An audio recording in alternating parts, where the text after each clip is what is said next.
Hello everyone, welcome to Genu according to CD, that is Government of National Unity. So let's go to Mexico City, Mexico. And this is a video everybody's been waiting for because I've been seeing you guys in the comment section saying, okay, CD, we see that Mia LaRue has withdrawn, but still Miss Universe is still taking place or underway in Mexico City. And tonight it is the finale and we want to hear from you. Who are your top 12 and also your top 5 and your winner? I've already said who my winner is, Miss USA. If it's not Miss USA, it is Miss Botswana if it's coming to Africa. So anyways, these are my top 12 which I'm going to show you just now. Beginning with USA, Venezuela, Zimbabwe, Jamaica, Kenya, Botswana, Namibia, Denmark, Dominican Republic, Ecuador, Somalia, Finland. However, I feel like I need to say my piece here. Now, let's talk about the top pickers. The top pickers, they always pick the Asian and the Latinas to be the ones to take the crown.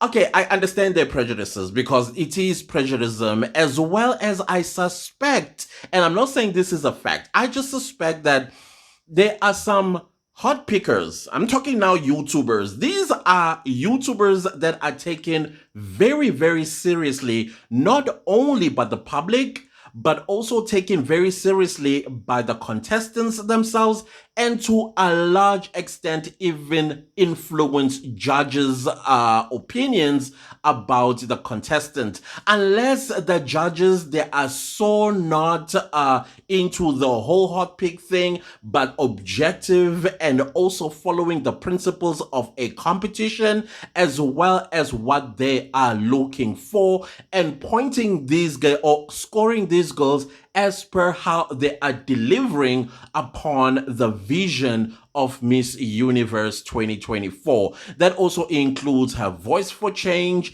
which is her advocacy. That also includes the way she carries herself and the way she will actually carry her duties for the next 12 months as Miss Universe. Now, I feel like some of these YouTubers, they get paid by some national organizers to promote a certain girl.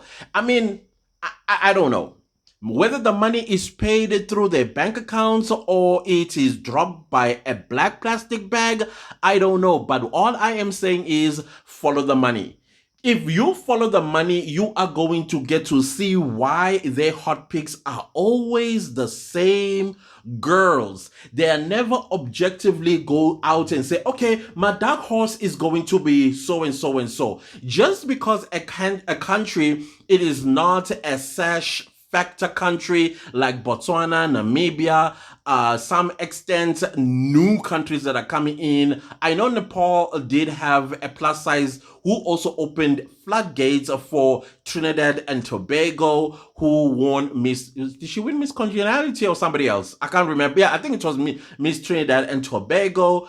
And many girls that saw Miss Nepal coming through and they were like, yeah, sure, we can do this. And we also see how Zozibini Tunzi, Miss Universe 2019, also opened doors for dark-skinned girls. And we are seeing a lot of them on Miss Universe 2024, more than we've ever done before. And I'm talking Miss USA, I'm talking Miss Jamaica, I'm talking Miss Trinidad and Tobago, I'm talking all the black girls. If you look at their skin tone, majority of them are dark skinned. DRC, Equatorial Guinea, Guinea Conakry, as well as even if you look at Miss Eritrea and Miss Somalia, dark skinned girls.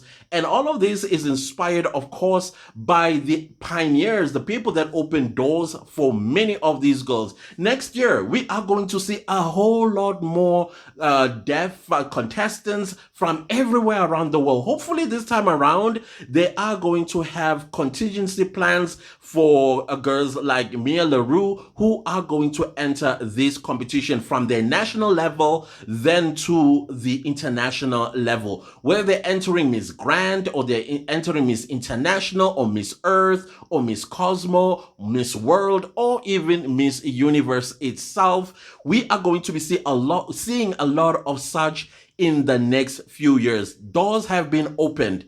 I mean, again, 2 South African girls have opened doors for many girls. Zozibini Tunzi and now Mia LaRue has also opened doors. I would also like to believe that Miss Universe 2017, who's also a South African, she also opened a lot of doors for petite, short contestants to enter Miss Universe. I think I've seen 3 or 4 very short contestants in this Miss Universe, which again, doors that have been open from South Africa to most of these girls. So we need to give ourselves a lot of grace, guys. We need to give ourselves a lot of grace. I feel like even though we are not represented this time around, but we are still present, if you know what I mean. I mean, you look at many things. You see Shanice Palacios, who is the current Miss Universe, being a presenter in one of Miss Universe's, segments. That is our thing. That is something that came from us, where Miss South Africa, or a former Miss South Africa, or a Miss, in fact, most of the time is current reigning Miss South Africa, presenting crown chasers for the past 3 years. It started with Zozibini, and then I think it went with I forgot what her name is, and then Natasha, who was the outgoing Miss South Africa before Mia LaRue took over from her. Presenters of crown chasers and part of Miss South Africa competition itself in the finale. So there's a lot of things that we are leading the world to. Now we are going to see some national competitions doing exactly what we've been doing with crown chasers, and we are going to start seeing such. I do see some people pushing back because it's an idea that is coming from Africa. So some people, they feel like, oh, whatever is coming from Africa, so, type of situation. But the fact of the matter is, Miss Universe organization itself has said, this is the future of Miss Universe going forward at the national level as well as the international level. And I'm glad to be seeing something like that, because this is going to shut down a lot of these, these people, the hot pickers, that I suspect get paid to promote these girls. Come on, think about it. Why would you so invested in like the usual suspects if you are not I'm not taking money from anybody. I am being objective and I'm supporting my own. You will not see me pushing any other girl from any other country, wherever they may come from. I'm pushing our own. And I'm like, this is our own. We need to put our own right there as a top runner, or a front runner for that matter. But the other ones, I suspect they are picking money. I think they take money and then they run with it. And as a result of that, they nail it into many people's minds that, oh, okay, this is the winner. And in most cases, it's never the winner. Never. So now, here's my top 12.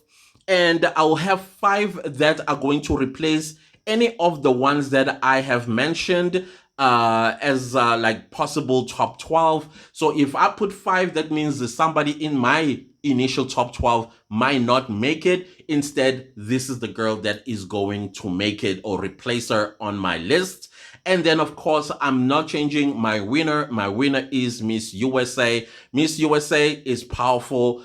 on this competition. She is the strongest walker, and of course the most educated as well. I think very articulate, and she's a dark horse from what I am noticing about her. These so-called hot pickers, the YouTubers, they're not featuring her. They do feature her here and there, but the girl they're pushing the most, it is Chelsea Manalo from the Philippines. Okay, that is understandable. The Philippines is beauty pageant itself. The boys and girls there, that's what they live and eat and sleep and wake up the following day for. While the rest, as well as the Latina countries as well, this is what they do. So it's understandable why some of them will be pushing this narrative so high. But for me, I need to be objective. I have to be objective according to what I have been observing since day one when they landed in Mexico City. And I am saying this is my top 12. I didn't do my top 30 because I feel like the top 30 is almost like a runaway train. And Miss Mexico, she automatically gets cut into the top 30. I don't see her in the top 12 though, let alone in the top 5. But she's going to be a replacement for one of the Latina girls, either Venezuela or Ecuador. That's it. But I see Ecuador doing very, very well, going all the way to the top 5. As far as I'm concerned, same with Venezuela. Venezuela, I've said that she was the winner until I saw Miss USA. I was like, Miss USA performed far better than Miss Venezuela. Alternatively, if some of the girls that are in my top 12 do not make it, these are the 5 that I believe are going to make it into the top 12. If the 5 that I've chosen here does not make it. So Finland might fall away. That's definitely for me. Miss Kenya might fall away. That's also definitely for me. Miss Somalia might also fall away, as well as Miss Namibia might fall away, leaving Miss Botswana, leaving Miss Zimbabwe in the top 12. And then if we look towards the East, the person that might replace these girls that I've just mentioned, Thailand, India, let's go to Iceland, and we go to Mexico and Peru. These are the 5 girls that are going to replace the ones that I have removed that are going to be replaced by these girls. Well, let's see how it all goes. But Miss USA, she is definitely the winner of Miss Universe 2024 going into 2025. And that, guys, thank you all so much for your support. Now, next, you are going to hear my top 5. See you later. Bye.